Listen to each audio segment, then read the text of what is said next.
natin. Ngipin. Ngipin yan. Dito putol.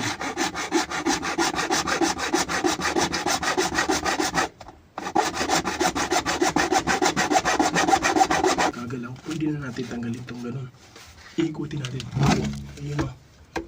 O, diba guys? Natanggal. No? So, ito guys yung tin natin guys.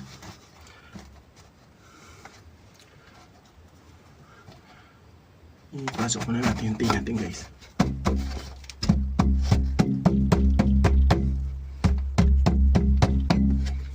Para masukatan natin ang para sa kabila.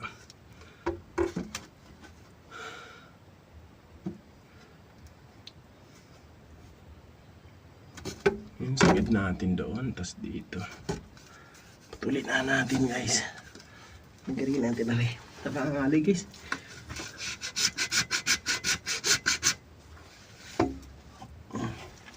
Ayos muna natin. Gusto natin nakakangalay.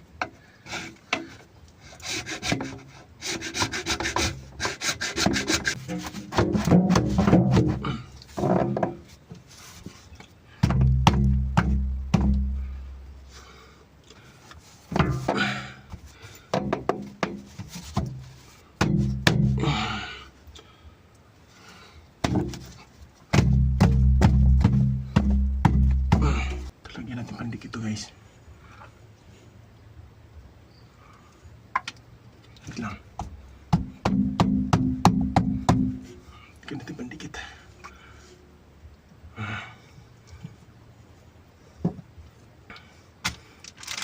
Tulak na rin. Pandikit yan. Wala pandikit dyan. Para makuha natin yung clavy guys. Kukunin natin yung clavy. Dapat naka-slanting tayo papasok doon guys para hindi siya magbabara. Kunin natin yung... So guys, ito na yung update na gawa natin kanina guys. Ito yung sa P-trap dito sa lababo sa dirty kitchen sa labas. Ano, ayan. Pinalitan natin kanina. Ayan, nakakabit na yan dyan. So yun oh. Naka-reducer dito. 3:2. Ito yung galing dun sa second floor na CR guys. Naka-top 9. Ginamitan natin 245 degree elbow. Tapos dito naka-reducer din tayo sa 4.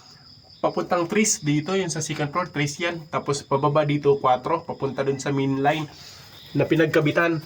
Galing sa CR sa ground floor, ayun. Yung nilagyan natin ng tika nino mga guys, ayan.